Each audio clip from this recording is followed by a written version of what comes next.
Tucked away on a plot of scruffy and overgrown land, the junction of two London roads, is a curious tank.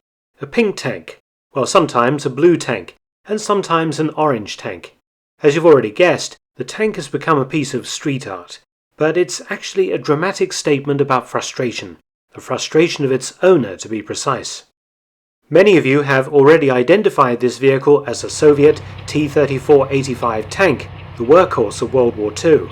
Question is, what is a T-34 doing in a residential neighbourhood of London, and why is it, in England, famous?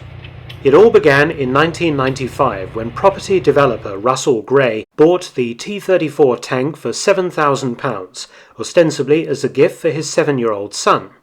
The tank had been used in the Ian McKellen film Richard III and was a prop housed at Battersea for the fight scenes.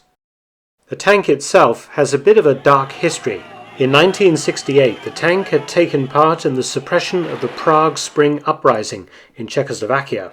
It had been part of a batch of decommissioned T-34s sold in England in the early 1990s. There was, however, an ulterior reason for Mr. Gray's purchasing the old tank.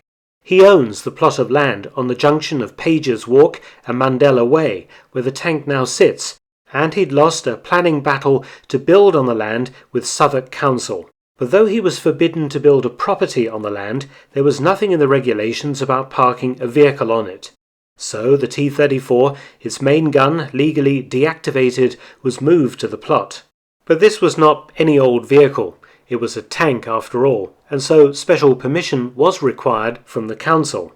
Mr. Gray actually applied for permission to move the tank onto his land, and surprisingly Southwark Council agreed.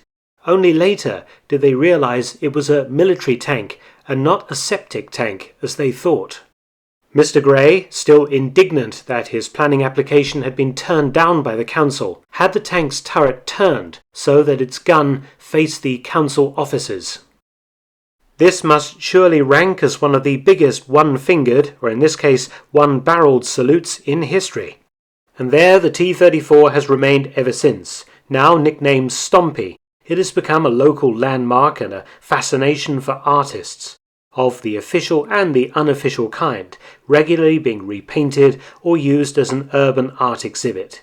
Many thanks for watching. Please subscribe and share, and also help support my channel at PayPal and Patreon. Details in the description box.